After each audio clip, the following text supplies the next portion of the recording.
Assalamualaikum warahmatullahi wabarakatuh. Kami dari kelompok 6 akan mempresentasikan mengenai Theoretical Framework and Hypothesis Development. Dengan anggota kami yang pertama dari Mahoirun Nisa dengan NPM akhir 239, kemudian ada Teresa Nailia dengan NPM akhir 247, lalu ada saya sendiri Dinda Rizky dengan NPM akhir 262 dan juga Catur Haila dengan NPM akhir 268. Pada bab ini, kami menjelaskan mengenai bahwa kerangka teoritis ini penting dalam sebuah penelitian deduktif karena membantu membuat hipotesis dan juga menunjukkan hubungan antar variabel. Penelitian eksploratif maupun deskriptif tidak memerlukan kerangka ini. Bab ini juga nantinya kita akan membahas mengenai pengertian, kemudian alasan pentingnya sebuah kerangka teoritis, kemudian kita juga membahas mengenai peran variabel serta latihan agar peneliti bisa menyusun dengan lebih jelas. Kemudian selanjutnya kita akan membahas mengenai kebutuhan akan kerangka teoritis. Kerangka teoritis sebagai dasar sebuah penelitian yaitu menjelaskan bagaimana variabel maupun konsep itu saling berhubungan dan juga menjelaskan alasan mengapa hubungan itu terjadi. Model dan teori ini harus berlandaskan penelitian sebelumnya serta disesuaikan dengan batasan dan kondisi penelitian. Langkah penyusunannya meliputi yang pertama adalah mendefinisikan dengan jelas konsep maupun variabel yang digunakan, kemudian menyusun model konseptual yang menggambarkan hubungan antar variabel, lalu merumuskan teori yang menjelaskan mengapa hubungan tersebut ada. Dan juga peran dalam pengembangan hipotesis adalah menjadi dasar pengembangan hipotesis yang bisa diuji dengan analisis statistik. Dan juga tetap penting meski penelitian tidak menghasilkan sebuah hipotesis. Fokus variabelnya itu penting untuk memahami arti serta jenis variabel karena kerangka teoritis ini berpusat pada hubungan di antara variabel-variabel tersebut. Nah, tadi kita sudah sedikit menyinggung mengenai variabel. Variabel itu apa sih? Variabel adalah sesuatu yang nilainya bisa berbeda antar waktu, objek, maupun orang. Contohnya, jumlah produksi absensi dan juga motivasi. Ada 4 jenis utama variabel yang akan kami bahas. Yang pertama ada dependent variable, kemudian ada independent variable, kemudian ada juga moderating variable, dan yang terakhir adalah mediating variable. Semua variabel ini bisa berbentuk diskrit, misalnya jenis kelamin, maupun kontinu, misalnya usia. Kita akan masuk ke variabel yang pertama, yaitu mengenai dependent variable. Dependent variable adalah variabel utama yang ingin dipahami, dijelaskan, dan juga diprediksi oleh seorang peneliti. Dengan menganalisis variabel ini serta faktor-faktor yang mempengaruhinya, peneliti bisa menemukan jawaban atas masalah penelitian. Variabel ini harus diukur secara kuantitatif dan bisa lebih dari satu dalam sebuah studi. Misalnya, kualitas dan jumlah produksi, biaya rendah, dan kepuasan pelanggan. Jika ada banyak variabel dependen, analisis multivariat sering digunakan. Selanjutnya ada independent variable atau yang biasa kita sebut sebagai variabel bebas. Nah, independent variable ini adalah faktor yang diperkirakan menjadi penyebab timbulnya suatu perubahan pada variabel lain yang kita teliti, yaitu variabel dependent atau variabel terikat. Nah, dalam sebuah penelitian, variabel independen menjadi fokus utama karena melalui variabel inilah peneliti ingin membuktikan ada atau tidaknya pengaruh terhadap hasil yang diamati. Nah, misalnya dalam penelitian tentang pengaruh jam belajar terhadap prestasi akademik mahasiswa, maka jam belajar adalah variabel independen yang diatur atau diukur. Nah, logikanya semakin lama jam belajar, maka semakin besar kemungkinan mahasiswa memiliki prestasi akademik yang baik. Nah, tugas peneliti adalah untuk membuktikan hubungan tersebut secara ilmiah dengan memastikan bahwa memang jam belajarlah yang mempengaruhi prestasi, bukan dari faktor lain seperti keberuntungan atau bantuan dari orang lain. Nah, karena itu, kontrol terhadap faktor luar menjadi penting agar hubungan antara variabel independen dengan variabel dependen bisa terlihat secara murni. Kemudian ada moderating variable, yaitu variabel ketiga yang hadir untuk mengubah kekuatan atau arah hubungan antara variabel independen dengan dependen. Nah, moderator ini tidak menjadi penyebab utama, tetapi keberadaannya itu dapat memperkuat, memperlemah, atau bahkan mengubah pola hubungan yang sudah ada. Nah, moderator sering dianggap sebagai faktor pengkondisi karena hasil hubungan antara independen dan juga dependen bisa berbeda tergantung ada atau tidaknya moderator. Misalnya, jam belajar itu kan variabel independen, berhubungan dengan prestasi akademik, variabel dependen, tetapi pengaruh jam belajar tersebut bisa lebih efektif jika mahasiswa memiliki motivasi yang tinggi.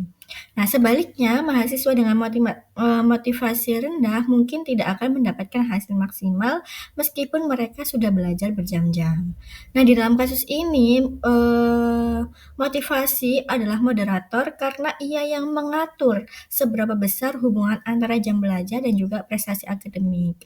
Nah, artinya moderator itu bekerja seperti filter atau pengatur kekuatan yang membuat hasil penelitian tidak bersifat seragam tapi bisa berbeda sesuai dengan kondisi tertentu. Selanjutnya ada mediating variable atau variabel mediator. Nah, fungsinya itu berbeda dengan moderator tadi. Nah, mediator di sini adalah variabel yang menjelaskan bagaimana atau mengapa variabel independen dapat mempengaruhi variabel dependen. Jadi, hubungan antara independen dan dependen tidak berlangsung secara langsung, melainkan melewati mediator terlebih dahulu. Nah, dalam hal ini, mediator berfungsi sebagai perantara atau sebagai jembatan. Nah, contohnya jam belajar, yaitu variabel independen tadi, bisa meningkatkan pemahaman materi. Di situ sebagai variabel mediator, lalu pemahaman materi inilah yang akan meningkatkan prestasi akademik. Itu variabel dependen. Nah, dengan kata lain, prestasi itu tidak meningkat hanya karena mahasiswa duduk lama belajar, melainkan karena jam belajar tersebut membuat mahasiswa lebih memahami materi. Nah, variabel mediator ini membantu para peneliti untuk menemukan alur hubungan yang lebih lengkap, tidak hanya berhenti pada pengaruh langsung. Nah, oleh karena itu, mediator tuh sering dianggap memperkaya penjelasan penelitian karena ia memperlihatkan proses internal yang terjadi di balik hubungan variabel.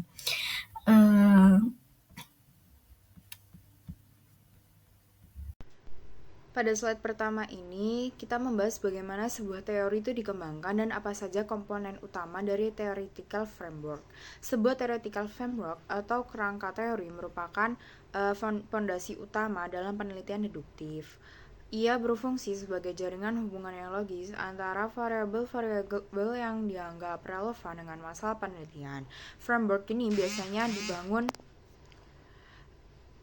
dari beberapa sumber, hasil literatur review, observasi lapangan, wawancara dengan pihak terkait, serta juga bisa dipengaruhi oleh pengalaman dan intuisi peneliti. Jadi bukan hanya sekedar rangkuman teori, tetapi benar-benar menghubungkan variabel dengan cara yang masuk akal dan bisa diuji.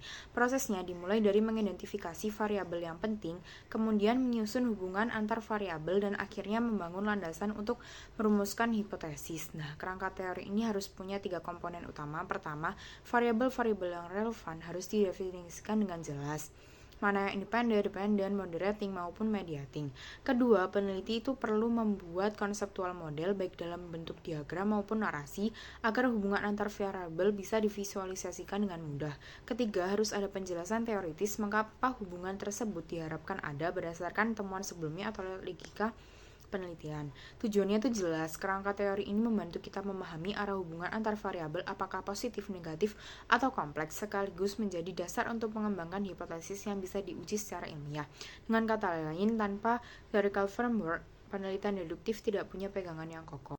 Kemudian ada hipotesis, development, dan definition.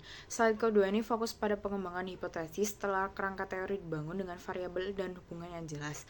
Langkah berikutnya adalah merumuskan hipotesis. Hipotesis development berarti membuat pernyataan yang bisa diuji untuk melihat apakah hubungan antar variabel yang sudah kita teorikan itu benar-benar terbukti di lapangan. Tujuannya itu bukan hanya untuk membuktikan teori, tetapi juga untuk memberikan solusi praktis terhadap masalah penelitian. Misalnya, kalau kita teorikan bahwa keragaman tenaga kerja berpengaruh positif terhadap efektivitas organisasi, maka hipotesis yang kita uji adalah hubungan spesifik tersebut. Definisi hipotesis itu sendiri adalah sebuah pernyataan tentatif sementara namun bisa diuji secara empiris. Ia memprediksi apa yang kita harapkan ditemukan dalam data. Hipotesis ini selalu diturunkan dari teori atau model konseptual yang kita kembangkan. Jadi bukan asumsi sembarangan, tapi harus punya dasar teoritis. Bentuknya biasanya itu berupa dugaan adanya hubungan antara dua atau lebih variabel, misalnya semakin tinggi keragaman tenaga kerja, semakin tinggi efektivitas organisasi. Pernyataan seperti ini dapat diuji dengan data nyata melalui analisis statistik. Contohnya itu sederhana seperti workforce diversity has a positive effect on organizational effectiveness. Dengan mengukur kedua variabel ini, kita bisa melakukan uji korelasi atau regresi untuk melihat apakah hubungan ini signifikan. Kalau iya, maka hipotesis itu kita terbukti. Kalau tidak, berarti hipotesisnya itu ditolak dan kita harus merevisi teori atau mencari faktor lain yang lebih relevan. Intinya, pengembangan hipotesis itu adalah jembatan dari kerangka teori menuju pengujian empiris. Tanpa hipotesis yang jelas, testable, penelitian itu tidak bisa memberikan jawaban yang valid. Di slide terakhir ini kita membahas format dan jenis hipotesis. Pertama itu soal format pernyataan hipotesis. Hipotesis itu disampaikan dalam bentuk proporsi langsung atau if-then statement. Contoh itu semakin sering wanita muda melihat iklan model bertubuh kurus, semakin tinggi ketidakpuasan mereka terhadap berat badan. Itu proporsi. Kalau dalam bentuk if-then, if young women are frequently exposed to image of teen models, then they will be more satisfied with their body weight. Kedua, soal arah hipotesis, ada directional hypothesis yang secara jelas menyebutkan arah hubungan, misalnya positif atau negatif, lebih besar atau lebih kecil. Contoh, semakin tinggi stres kerja, semakin rendah kepuasan kerja. Ada juga non-directional hypothesis yang hanya menyebut adanya hubungan atau perbedaan tapi tidak menyatakan arahnya. Misalnya tuh ada perbedaan nilai etos kerja antara karyawan Amerika dan Asia tanpa menyebut siapa yang lebih tinggi. Ketiga itu ada null and alternate hypothesis. Null hypothesis H0 pada dasarnya menyatakan tidak ada hubungan atau tidak ada perbedaan yang signifikan. Contohnya itu adalah tidak ada hubungan antara stres kerja dan kepuasan kerja. Alternate hypothesis adalah kebalikannya, yaitu menyatakan adanya hubungan atau perbedaan yang signifikan. Pengujian statistik dilakukan untuk menentukan apakah H0 bisa ditolak dengan HA didukung. Langkah pengujian biasanya menyatakan HO dan HA memilih uji statistik yang sesuai, menentukan tingkat signifikasi, misalnya P sama dengan 0,05, lalu membandingkan hasil uji dengan nilai kritis. Kalau hasilnya signifikan, HO ditolak dan HA diterima.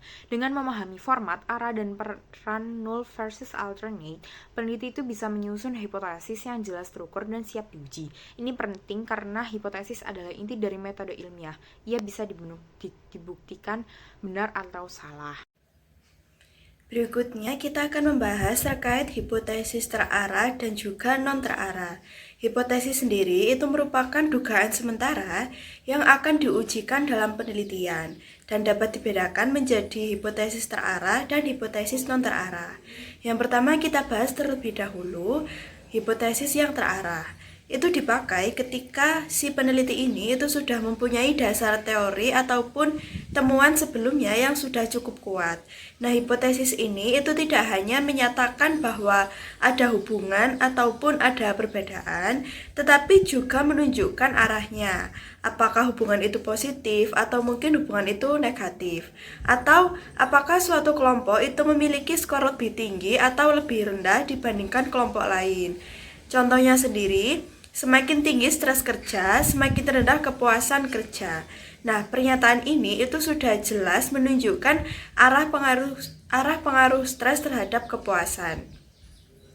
Kemudian yang kedua ada hipotesis non terarah, yakni ini kebalikan dari yang terarah tadi, yaitu digunakan ketika peneliti itu hanya menduga adanya hubungan ataupun perbedaan, tetapi belum dapat menentukan arahnya. Hal ini itu biasanya terjadi jika topik penelitian itu masih baru sehingga belum banyak diteliti, atau jika hasil penelitian sebelumnya itu saling bertentangan. Untuk contohnya, Peneliti tentang etos kerja karyawan Amerika dan Asia mungkin hanya menyatakan ada perbedaan, tanpa menunjukkan siapa yang lebih tinggi. Selanjutnya, kita akan membahas hipotesis nol dan hipotesis alternatif.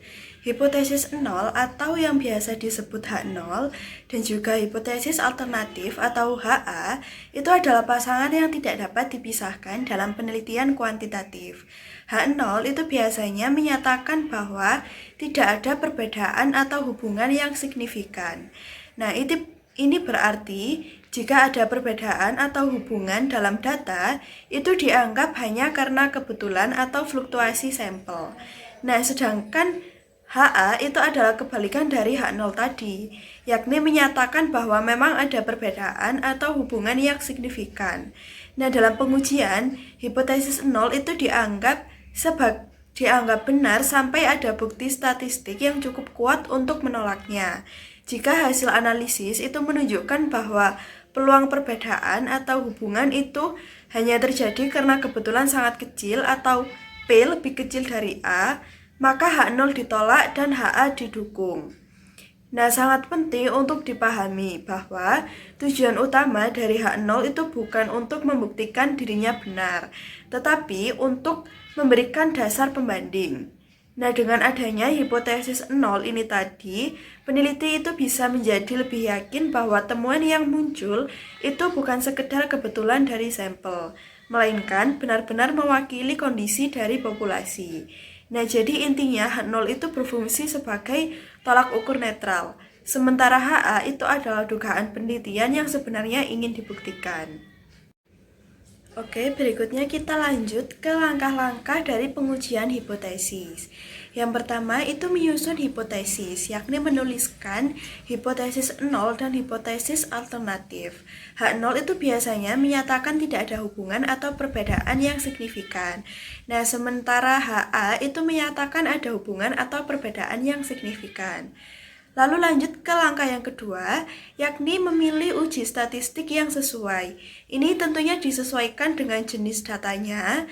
Yang pertama, jika itu parametrik atau data memenuhi asumsi normalitas, skala interval atau rasio, dan B itu ada non-parametrik, yakni data tidak memenuhi asumsi parametrik. Lalu yang ketiga itu menentukan tingkat signifikasi, ini biasanya 0,05. Tetapi bisa juga lebih kecil, misalnya 0,01 untuk hasil yang jauh lebih ketat. Tingkat signifikasi ini menunjukkan adanya batas kemungkinan kesalahan dalam menolak H0